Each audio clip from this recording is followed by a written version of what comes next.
오늘 우리에게 주신 하나님의 말씀은 창세기 46장 1절에서 34절인데 분량이 좀 저희가 많아서요.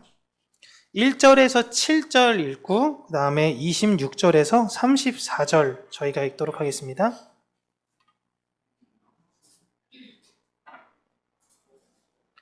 창세기 46장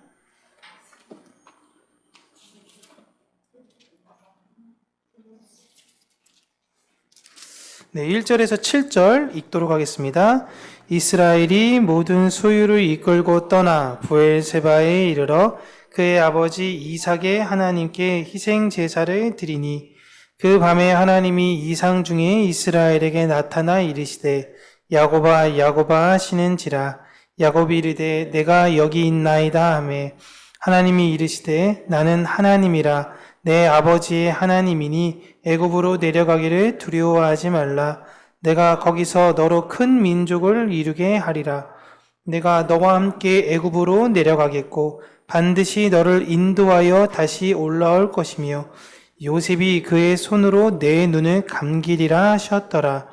야곱이 브엘세바에서 떠날새 이스라엘의 아들들이 바로가 그를 태우려고 보낸 수레에 자기들의 아버지 아합과 처자를 태우고 그들의 가축과 가나안 땅에서 얻은 재물을 이끌었으며 야곱과 그의 자손들이 다 함께 애굽으로 갔더라. 이와 같이 야곱이 그 아들들과 손자들과 딸들과 손녀들 곧 그의 모든 자손 데리고 애굽으로 갔더라. 우리 26절입니다. 26절 같이 읽을게요. 야곱과 함께 애굽에서 들어간 자는 야곱의 며느리들 외에 66명이니 이는 다 야곱의 몸에서 태어난 자이며 요셉이 낳은 아들은 2명이니 야곱의 집 사람으로 애굽에 이른 자가 모두 70명이었더라. 야곱이 유다를 요셉에게 미리 보내어 인도하게 하고 다 고센 땅에 이르니 요셉이 그의 수레를 갖추고 고센으로 올라가서 그의 아버지 이스라엘을 맞으며 그에게 보이고 그의 목을 어긋맞춰 안고 얼마 동안 울매 이스라엘이 요셉에게 이르되 내가 지금까지 살아있고 내가 내 얼굴을 보았으니 지금 죽어도 족하도다. 요셉이 그의 형들과 아버지의 가족에게 이르되 내가 올라가서 바로에게 아뢰어 이르기를 가나안 땅에 있던 내 형들과 내 아버지의 가족이 내게로 왔는데 그들은 목자들이라 목축하는 사람들이므로 그들의 양과 소와 모든 소유를 이끌고 왔나이다 하리니 바로가 당신들을 불러서 너희의 직업이 무엇이냐 묻거든 당신들은 이르기를 우리 종들은 어렸을 때부터 지금까지 목축하는 자들이온데 우리와 우리 선조가 다 그러하니이다 하소서. 애굽 사람은 다 목축을 가증히 여기나니 당신들이 고센 땅에 살게 되리이다. 아멘. 지난주 요셉이 살아있다라는 극적인 소식과 애굽으로의 초대를 받고 요셉을 만날 생각에 들뜬 야곱의 모습이 마지막으로 나왔고요. 오늘 요셉을 보고 싶어한 그 야곱의 마음과 여전히 그 베델 반경 브엘세바 지역을 떠나지 못하는 요셉의 마음이 그대로 드러나고 있습니다. 요셉을 만나러 가는 것에 너무 지금 그 마음이 들떴지만 그거에 대해서 굉장히 주저하는 야곱의 모습이 나오는 게 이상한 이유는 하나님께서 1년에 이 언약의 땅을 떠나지 말라고 하셨기 때문에 자신은 이 언약의 땅을 지켜야 하는 사명 속에서 굉장히 괴로워합니다. 그런데 하나님께서 야곱에게 언약의 땅을 떠나 애굽으로 내려가라 라고 하시죠. 내가 너와 함께 있을 것이고 너를 다시 그 땅으로 돌려보낼 거니까 걱정하지 말고 내려가라 라고 하나님께서 야곱에게 말씀하십니다. 지금 이런 내용을 우리가 언뜻 보다 보면요. 하나님은 물론 하나님이시지만 너무 규칙 없이 자기 마음대로 하시는 것 아닌가 라는 생각이 들 수도 있습니다.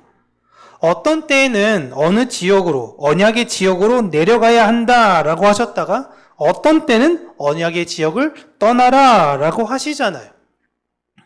동일한 일을 놓고 어떻게 해라, 어떤 때는 하지 마라, 이렇게 말씀하시면 도대체 내가 언제, 어떻게 이걸 해야 하는 어려움을 겪을 때가 있을 수밖에 없습니다. 그러니까 하나님 눈치를 볼 수밖에 없는 거죠. 그게 잘못됐다라는 것이 아니라 매번 이렇게 한 과정마다 걱정과 염려로 하나님께 물어보며 걸어갈 수밖에 없는 것입니다.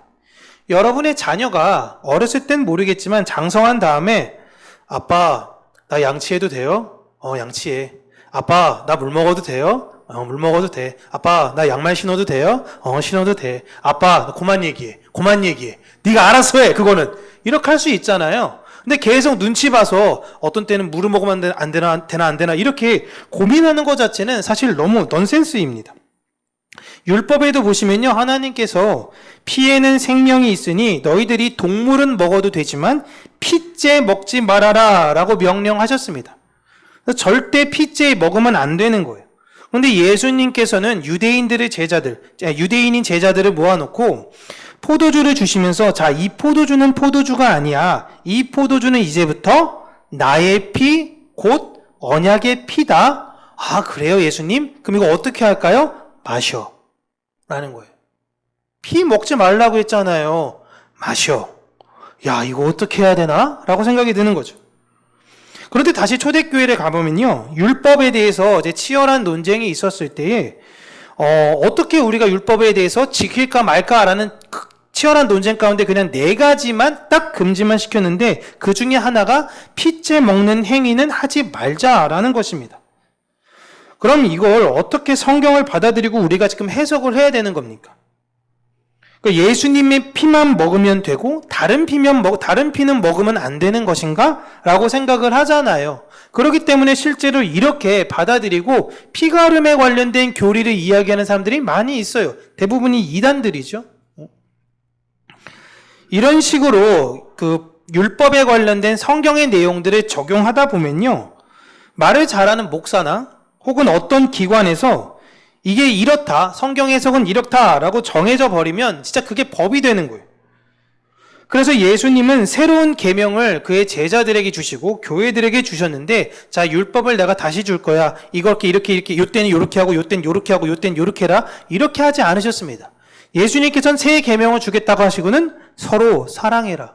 끝내셨어요. 그게 전부예요.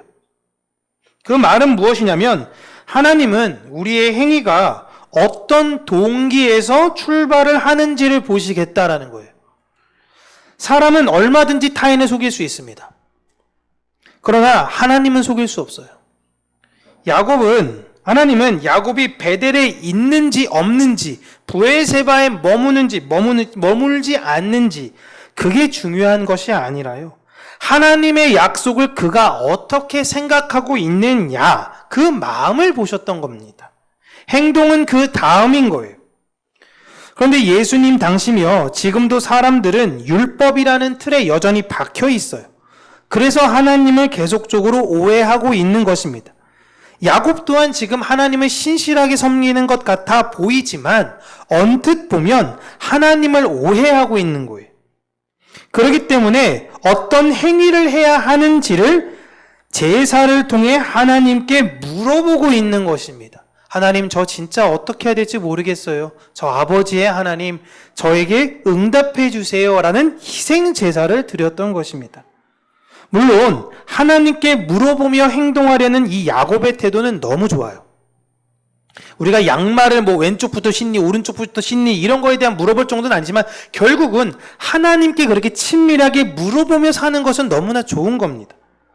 근데 야곱이 이렇게 행동하게 됐던 데는 그동안 너무 자기 뜻대로만 하다 보니까 신중해진 거예요. 이렇게 했더니 하나님한테 혼나고, 이렇게 했더니 하나님한테 혼나고, 이렇게 했더니 하나님한테 혼나니까 자기가 어떤 큰 일을 할 때에는 이게 신중해지는 것입니다. 그러나 그런 행위 자체가 하나님께서 우리의 행위에 따라 어떤 결과를 주시는 분으로 오해되고 있는 모습을 보이는 거예요. 그러니까 이렇게 하면 하나님이 기뻐하시고 저렇게 하면 하나님이 싫어하시겠지라는 행위적 측면에서만 고민하는 거예요. 이 신앙에서 우리는 하나 더 성숙해져야 된다라는 것입니다. 하나님이 나와 함께 있는 것이 중요한 것이지 브엘세바니 베델이니 헤브론이니 이런 지역이 중요한 것이 아닌 거예요. 하나님은 여러분 우리의 중심을 보십니다. 내가 그것을 왜 해야 하는지에 대한 가장 기본적 동기를 하나님은 바라보세요. 그에 따른 결과는 사실 중요한 게 아니에요. 그러니까 내가 어떠한 마음으로 이것을 했느냐가 중요합니다. 성도는 날마다 그 질문을 하나님께 하는 거예요. 그게 훈련인 것입니다. 그게 신앙 훈련이에요. 왜 기도를 하는 거죠? 내 욕심을 내려놓고 하나님의 뜻에 순종하게 해달라라고 간구하는 것이 바로 기도예요. 내가 하고 싶은 것을 이루어 달라라고 요구하는 게 기도가 아닌 것입니다. 내 욕심을 내려놓고 하나님의 뜻이 무엇인지를 알게 해주세요 라는 것이 바로 기도예요. 세상에서의 기도는 내가 원하는 것을 간구하는 것을 기도라라고 이야기를 합니다. 그래서 수능 때가 되면은 지금 그때처럼 극성인지는 잘 모르긴 하겠지만 수능 때만 되면은 각 종교별로 그렇게 간구하는 사람들이 많이 있잖아요. 그게 다 그들이 볼 때는 기도다라고 생각을 하고 있는 거예요. 그런데 하나님께서 원하시는 기도라는 건 내가 갖고 있는 생각, 내가 갖고 있는 마음, 내가 원하는 욕심을 버리고 하나님의 뜻에 맞추는 것을 기도다라고 이야기를 하시는 것입니다. 그래서 하나님께서 말씀하신 성경에서 이야기하는 기도는요, 내가 하고자 하는 것, 내가 지금 하려고 하는 이것이 하나님께서 진짜 기뻐하시는 일일까? 그리고 내가 이것을 하는 것이 이웃을 온전하게 사랑하고 있는 일인가? 라는 걸 명확하게 알고 그 방향이 되도록 간구하는 거예요. 그래서 우리는요, 여러분, 선교를 하면서도 죄를 지을 수 있고요. 봉사와 헌신을 하면서도 죄를 지을 수 있는 것입니다. 내가 이웃과 함께 교제를 해서 때론 교회를 나오지 못했어요. 하지만 그를 섬기며 어쩔 수 없는 상황 가운데 있을 때에 하나님이 그걸 기뻐하실 수도 있고요. 그 반대가 될 수도 있는 것입니다. 그러니까 사람은 교회에 오면 저한테는 너무 기쁘죠. 교회 안 오면 사실 저는 좀 속상할 수도 있어요. 무슨 일 있으신가 걱정할 수도 있어요. 하지만 하나님은 우리의 중심을 보신다라는 것을 여러분 절대 잊으시면 안 된다라는 것입니다. 그럼에도 불구하고 하나님은 야곱의 연약함을 잘 아셨어요. 그래서 그에게 응답해 주십니다. 그처럼 우리 또한 연약한 걸 다 하나님이 아세요. 그렇기 때문에 우리가 하나님께 구하는 그 기도를 때로는 하나님께서 들어주시는 거예요. 아직까지는 우리의 신앙이 그렇게 연약하여져 자꾸만 그렇게 어렸을 때는 물어보면서 갈 수밖에 없잖아요. 아빠, 엄마 이거 해도 돼요? 저거 해도 돼요? 제가 이거 해도 될까요? 허락을 맡아야 되지만 내 신앙이 주님 안에서 장성하게 되면 아버지의 뜻이 무엇인지를 우리가 이해할 수 있잖아요. 그렇다고 내 마음대로 한다라는 것이 아니라 그 뜻을 알아서 행동할 수 있는 수준까지 우리가 성장하기를 원한다라는 것입니다. 그렇게 하나님은 선하시고 친절하시기 때문에 아직 신앙이 연약한 자들에게도 그 수준에 하나님의 수준에 맞게 그를 끌어올리시는 것이 아니라 하나님께서 내려오셔서 우리의 수준으로 맞춰주셔 그분의 뜻을 차근차근 하나씩 알려주세요. 그러니까 우리가 기도했더니 하나님께서 이거 주셨어. 나 기도했더니 이거 주셨어. 여러분 이건 사실상 간증이고 자랑이 될 수는 없어요. 엄밀히 이야기하면 아직 신앙이 어리다라는 뜻이에요. 이해되시나요? 어린아이들끼리 모이면 무슨 자랑하나요? 야, 나 이거 엄마 아빠한테 했더니 받았다? 요거 했더니 받았다? 다 이런 자랑해요. 그런 자랑이 장성하게 됐을 때는 점점점 야, 넌 나이가 몇인데 이거 아빠한테 받았다? 이거 아빠한테 받았다? 막 그렇게 얘기하면은 사실 그게 자랑이면서 동시에 좀 약간 상대방이 볼 때 아직도 좀 아직 멀었네 이런 생각을 우리가 들잖아요. 스스로가 무언가 이렇게 열심히 해나가는 것. 신앙도 여러분 마찬가지인 것입니다. 우리는 결국엔 하나님이 기뻐하시는 그 수준에까지 계속적으로 자라야 되는 것이에요. 그렇게 하나님의 응답을 받았고 하나님의 이제 응답의 확신이 찬 야곱은 가족 모두를 데리고 가나안 지역을 떠나서 애굽으로 내려갑니다. 그리고 애굽에 있는 가족까지 계수해 보니 야곱의 가족이 오늘 총 70명이다라고 나와 있어요. 이 인원이 사도행전에 가면요, 우리 스데반께서는 75명이었다라고 이야기는 하거든요. 근데 인원이 70명인지 75명인지는 물론 뭐 다른 학회에서는 많은 논란이 되기는 하겠지만 그게 크게 중요한 건 아니에요. 여기에서 창세기에서 아들들과 그의 자녀들의 이름을 그 수를 넣은 이유는 이 사람들이 애굽을 나오게 될 때는 내려갈 때는 70명이 내려갔지만 나올 때는 200만 명이 넘는 규모로 나오게 되는 것을 보여주시는 하나님의 역사를 보여주시는 거예요. 이 말은 우리가 처음에는 하나님을 믿기 시작했을 때 우리 안에 열매들이 나오는 게 굉장히 미약했을지 모릅니다. 아직은 연약했고 부족했지 모르겠지만 우리가 하나님의 나라로 들어가는 그 순간에 우리 안에 열매는 이만큼 풍성하게 되어진다는 걸 하나님께서 미리 이들을 통해서 보여주시는 역사예요. 그리고 또한 이 사람들의 이름이 단 한 명의 예외도 없이, 우리가 오늘 읽지 않았던 본문이긴 한데요, 한 명의 예외도 없이 그 지파에서 시작되는 지도자 가문임을 보여주려고 하는 것입니다. 이게 민수기에 나오거든요. 그러니까 야곱의 가정은 하나님의 뜻으로 가나안에서 살다가 하나님의 뜻으로 애굽으로 내려간 것이고, 그곳에서 그들은 다시 가나안을 데리고 나오시려는 하나님의 뜻에 따라 인도된 것이다 라는 것입니다. 즉 하나님의 언약을 가진 하나님의 성도의 모든 인생은, 그 걸음은 하나님의 뜻에 따라 하나님이 주관하신다라는 것이 오늘 본문의 내용이에요.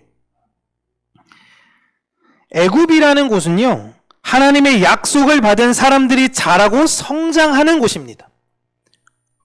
그런 애굽은 훈련의 장소일 뿐이지 우리의 궁극적 목적지가 아니에요. 그래서 야곱도 갈등했던 거예요. 하나님, 제가 이곳을 떠나는 것이 맞습니까? 라는 거예요. 우리는 약속으로 이 땅에 보냄을 받았습니다. 그냥 어쩌다 보니까 태어난 존재가 아니라 창세전에 하나님께서 약속하셔서 이때에 하나님이 이곳으로 우리는 보냄을 받았어요. 그럼 여기에서 이 애굽과 같은 이곳에서 살다가 이곳에서 죽는 걸로 우리의 인생이 끝나는 것이 아니라 다시 그 나라를 가기 위해 이곳에서는 지금 훈련을 받고 있는 중인 것이에요. 이게 우리가 이 땅을 사는 이유입니다. 우리는 이 땅에서 내 명예를 위해서, 내 유익을 위해서, 내 욕심을 위해서 사는 존재들이 아니에요. 그렇다고 이곳에서 대충 사는 것이 아니죠. 어차피 왔다 가는 건데 대충 살아야지라는 것이 아니라 말 그대로 훈련의 장소이기 때문에 이곳에서 하나님의 뜻이 무엇인지를 배워가는 것입니다. 때로는 희생하고, 때로는 헌신하고, 때로는 사랑하고, 때로는 섬기며, 그거 하나 예수 그리스도를 닮아가는 것이 무엇인지를 이 땅에서 배우면서 살아가는 것이에요. 그렇게 애굽으로 내려오는 야곱을 요셉은 먼저 만나 바로의 질문을 예상한 답변을 이제 알려줍니다. 제가 먼저 바로를 만나서 이렇게 이야기했고, 그 다음에 우리 부모님 포함해서 이제 가족들을 만나게 될 텐데 이때 이렇게 이야기해 주세요 라고 이제 요셉이 이야기하는데요, 애굽 사람들이 당시에 가장 기피했던 대상이 바로 목축업을 가진 사람들이었습니다. 가장 싫어했던 직업이에요. 예전에 우리 조선시대 때 가장 천하게 여겼던 사람들을 백정이라 그랬죠. 동물을 도축하는 사람들, 동물을 만지고 이런 사람들을 하대했듯이 애굽 사람도 마찬가지였습니다. 그래서 바로를 만나 우리 직업이 목축업이었고 가업 대대로 우리는 목축업만 했던 집안입니다 라고 우리가 이야기한다면, 바로는 필시 우리 가족을 고센이라는 목축하기에 좋은 지역으로 보낼 것이다 라고 이야기를 해요. 여기가 목축하기 좋은 지역이다 라는 것은 사실상 무슨 말이냐면요, 애굽 사람들과 격리된 지역이라는 것을 말해요. 그러니까 요셉은 지금 하나님을 믿는 자신의 가족과 애굽 사람들을 격리하려고 했던 거예요. 그의 가족이 하나님을 섬기기에 최적화된 장소에서 지내기를, 또한 그곳이 우리의 가업을 지내기에 유리한 장소에서 지내기를 원했던 것이죠. 그렇게 하나님의 선하신 길이 요셉을 통해서 그 가족에게 하나님의 뜻대로 이루어집니다. 그처럼 하나님의 선하신 길은요, 오늘날 교회에 누구를 통해서 드러나게 되냐면 예수님을 통해서 드러나게 되는 거예요. 오늘 우리가 기억해야 되는 것은 하나님은 우리의 외적인 것으로 드러나는 것을 판단하는 분이 아니다라는 것입니다. 우리의 중심을 보시고 우리가 어떤 행위를 하는 것에 초점을 맞추는 것이 아니라 내가 어떤 마음으로 그것을 하는지를 하나님은 보신다라는 것이며 우리가 늘 살펴봐야 되는 것은 언제나 그 마음이다라는 것이에요. 그래서 타인이 때로는 나에게 어떠한 행동을 할 때도 그것이 나에게 상처가 될 때도 많이 있기도 하긴 하겠지만 다시금 그 사람의 내면을 볼 수 있는 훈련에까지 이르러야 되는 거예요. 어렵죠? 네. 왜 내가 그렇게 이렇게 복잡하고 어렵게 내 마음도 어려운데 남의 마음까지 헤아리면서 살아야 되는 것인가? 라고 생각하실 수 있긴 하겠지만 우리의 시선이 예수님에게로 자꾸 집중하게 되잖아요. 그러면 자연스럽게 그렇게 됩니다. 내가 사랑하는 예수님이 이걸 원하시는 걸까? 내가 사랑하는 예수님께서 원하시는 일은 무엇일까? 라는 걸 자꾸만 자문하면서 그 걸음대로 걸어가게 돼요. 그런 걸음이 자연스럽게 되어지는 것입니다. 오늘 본문은 야곱과 요셉이라는 인물을 보여주면서 야곱은 그 오랜 세월 동안 하나님의 은혜와 다양한 경험들을 했습니다. 엄청난 경험을 했죠. 어떻게 보면 자기 선대와 선대보다 훨씬 더 많은 하나님에 대한 은혜와 경험을 했을 겁니다. 그럼에도 불구하고 여전히 야곱은요, 하나님을 제대로 이해하지 못했던 인물로 나와요. 그 반면 그 어린 요셉은 아버지에 비해서 짧은 기간이겠지만 특별히 하나님이 어떠한 역사를 이루어졌다라는 것이 그렇게 많이 나오지도 않습니다. 그 삶 가운데. 하지만 하나님이 어떤 분인가를 명확하게 이해하고 살고 있습니다.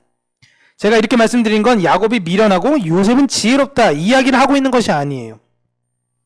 우리가 신앙생활을 할 때는요, 하나님이 어떤 분이신가를 명확하게 아는 것이 중요하다라는 것을 말씀드리는 거예요. 많은 분들이 야곱과 같은 신앙이 성숙한 신앙이다라고 생각을 하고 오해합니다. 와, 저 사람 간구했더니 하나님께서 다 주셔. 하나님 저 사람 진짜로 사랑하나 봐. 아, 저 사람 진짜 어떻게 했지? 나도 그 비결을 알고 싶네. 라고 그 성숙한 신앙에 자꾸만 무언가 기대서 얻으려고 사람들이 노력하는데 아니에요. 불안해서 하나님께 기도하며 나아가는 건 여러분 성숙한 신앙이 아닙니다. 물론 하나님께 기도하며 나아가는 것은 정말 중요해요. 그래서 신비로운 체험, 수많은 간증의 역사는 여러분 필요합니다. 그런데 아무리 그런 체험이 많아도 어려움에 계속 흔들리는 사람이 있는가 하면 놀라운 경험이 그렇게 많이 없음에도 불구하고 흔들리지 않는 사람들이 있어요. 그래서 교회에서 자기가 갖고 있는 것들을 가장 자랑하고 드러냈던 그 고린도 교회에 바울이 여러분 하나만 딱 사모하며 나아가십시오. 정확하게 얘기하면 두 개인데 하나, 바로 사랑이에요. 사랑이 가장 중요합니다. 여러분 천사의 같은 말을 한다고 하고 여러분이 수많은 간증을 한다고 하는데 여러분 안에 그 사랑이 없다면 여러분 아무것도 아닙니다. 그 이야기를 하는 거예요. 사랑하셔야 돼요. 그런 거 간증하고 서로 그걸로 질투하고 서로 그걸로 야, 너 그런 것도 있어? 아, 부럽다. 난 어떻게 하면 그렇게 될 수 있지? 그런 거 부러워하지 마세요. 아무리 화려함이 있다 하더라도 내 안에 그 사랑이 없다면 아무 소용이 없다라고 바울이 힘주어서 강조했던 것입니다. 그래서 그때마다 바울이 이야기했던 게 뭐예요? 예언을 사모하십시오. 예언을 사모하세요. 그 말이 뭐냐면 말씀을 사모하세요. 여러분 말씀 읽으셔야 됩니다. 그냥 어떤 심미적인 것에 어떤 신미에서 거기에 빠지는 것이 아니라 여러분의 마음이 그렇게 흔들릴 때 여러분 예언을 사모하십시오. 말씀을 사랑하십시오. 그 이야기를 했던 것이에요. 그렇게 우리 평강교회 모든 성도님들이 하나님의 굳건한 믿음과 말씀과 하나님의 사랑 안에 흔들리지 않은 성도님들이 되시기를 바랍니다. 불안한 가정에 자란 아이들은요, 여러분 자신감이 없어요. 자꾸만 확인받고 자꾸만 불안해해요. 내 인생을 이렇게 가는 게 옳을까? 저렇게 가는 게 옳을까? 반면 평안한 가정에서 자랐던 아이들은요, 도전하는 것을 어려워하지 않습니다. 왜? 부모님이 계속 화이팅 하거든요. 이렇게 해도 괜찮을까라는 게 눈치 볼 필요가 없어요. 해! 괜찮아! 실패해도 괜찮아! 또 해! 도전해! 계속 그렇게 부모가 응원하니까 그 삶에서 담대함이 태도로 나와요. 우리 안에 우리를 그렇게 응원하시는 분이 계세요. 하나님이 우리를 끊임없이, 하나님 우리가 실수할 때, 이 바보, 나 그럴 줄 알았지. 나 하지 말랬지, 내가. 하나님이 그렇게 안 하신다니까요. 하나님의 사랑을 갖고 확신했을 때 내가 이웃에게 나갔습니다. 하나님의 사랑을 갖고 나갈게요. 근데 그 사람이 내 오른뺨을 때렸네. 아, 하나님 이게 뭐예요? 아, 사랑 나가면 될 줄 알았는데 한 뺨 맞았어요. 근데 그게 아니라 다시 또 왼뺨 맞으러 나가는 거예요. 괜찮아. 내가 너와 함께 할게. 좌절하지 마. 끝까지 가. 괜찮아라는 거예요. 우리 안에 그 평안을 약속하신 분이 우리를 계속 응원하세요. 그러니까 우리는 담대하게 할 수 있는 거예요. 우리는 하나님의 사랑을 받은 사람들입니다. 그러니까 이 세상에서 내가 가지고 있는 게 조금 없다고 해서 위축되거나 뭐 내가 좀 이 세상에서 소외되는 거 아닌가라고 너무 낙담하거나 좌절하는 것이 아니라 이 세상에서 담대해지세요. 내 담대의 비결은 내 통장의 잔고, 내가 갖고 있는 자산, 이것이 아니라 우리 안에 계신 십자가를 지신 예수 그리스도라는 걸 여러분 잊지 마시기를 바랍니다. 하나님은 그분의 선하신 뜻을 우리를 통해, 교회를 통해 반드시 이루어 가십니다. 어떻게 인도하실지는 몰라요. 그러나 우리는 이미 우리의 결과가 어떻게 되는지를 다 아는 사람들입니다. 여러분, 지금 하나님께서 약속하신 모든 말씀이 안 이루어지는 것이 없다라는 걸 우리가 창세기를 통해서 보고 있듯이 하나님께서 지금 우리에게 하신 모든 약속은 이미 다 완성됐어요. 내가 너를 지명하여 불렀나니 너는 내 것이라. 그러면 우린 이미 천국 백성이고 우리는 이미 천국 들어가는 사람들이에요. 우리가 이 세상을 이긴 사람들입니다. 두려워하지 마세요. 그러니 이 길로 가는 게 좋나? 저 길로 가는 게 좋은가? 자신의 욕심에 따라 요렇게 가는 것보다 이게 조금 유리한 것 같네. 그래, 요건 좀 빼고. 내 욕심에 따라서 내 스텝 걸어가지 마세요. 여러분, 뒤돌아보면요 사실 남는 게 없어요. 진짜 그렇게 갔던 분들 중에 자신의 인생에 나 진짜 잘 살았어, 내가 진짜 내 유익만을 위해서 살고 바라봤더니 나한테 이렇게 많은 게 남았네 라고 마지막에 유언하신 분 한 분도 없어요. 한 분도 없어요. 마지막에 유언하는 그 돈 많은 사람들이 무슨 이야기 하세요? 그때 내가 더 그 사람들을 이해할 걸, 내가 조금 더 관대하게 할 걸, 내가 너무 내 욕심만 바라보며 살았네, 내가 왜 그랬지? 여러분, 책방에 가서요, 서점에 가서 그런 책을 한 번씩 읽어보세요. 후회하지 않는 사람들이 없다니까요. 그들의 끝은 그렇게 뻔히 지금 책에서도 다 그렇게 나왔는데 이 세상 사람들은 그 끝을 알면서도 다 지금 달려가고 있어요. 이게 이 세상의 안타까움인 것입니다. 우리는 이제 그 끝을 알았으니 우리의 욕심에 따라서 사는 것이 아니라 하나님의 뜻인 이웃을 사랑하며, 때론 내가 가지고 있는 것들을 나누는 거예요. 그게 어떤 것이 될지는 몰라요. 내가 가지고 있는 지식, 내가 가지고 있는 건강으로 다른 사람들을 섬기는 것, 내가 가지고 있는 것으로 내 이웃과 함께 나누는 것, 그분의 은혜를 드러내며 이 세상을 담대히 사는 저와 여러분들 되시기를 주님의 이름으로 축복합니다. 기도하겠습니다. 사랑의 하나님 아버지, 우리가 날마다 하나님의 뜻을 우리 마음 가운데 질문하며 또한 말씀 안에서 우리에게 말씀하신 하나님의 뜻을 알아가며 한 걸음 한 걸음 주님을 향해 걸어가는 자들이 되어지기를 원하고, 이 세상의 허탄한 것, 이 세상의 욕심에 내 마음을 빼앗기지 아니하고 반석 위에 집을 짓는 자와 같이 예수 그리스도 그 위에 집을 짓는 자가 되어지길 간절히 간구하고 원합니다. 모래 위에 화려하게 집을 지은 사람, 멋있게 집을 지은 사람을 보며 부러워하고 그들과 똑같이 나도 그곳에서 집을 짓는 것이 아니라, 내가 갖고 있는 이 집이 단지 지금 초라하고 부족해 보일지 모르겠지만 어떠한 어려움에서도 이길 수 있는 그 굳건한 집이라는 것을 다시금 우리가 환난과 어려움 가운데 확인하게 하여 주시고, 그 믿음으로 말미암아 이 세상을 담대히 살아가는 우리 평강교회요 모든 성도님들이 될 수 있도록 은혜 주시기를 간절히 간구하고 소원합니다. 예수 그리스도를 알아가는 그 장성한 분량에까지 자라나는 우리 모든 성도님들이 되기를 원합니다. 그 걸음걸음 하나님께서 인도하여 주시고 성령 하나님 그 안에 조명하여 주셔서 하나님께서 원하시는 그 선하고 좋은 그 기뻐하시는 길을 따라서 걸어가는 우리 모든 성도님들이 될 수 있도록 은혜 허락하여 주시옵소서. 예수님 이름으로 기도합니다. 아멘.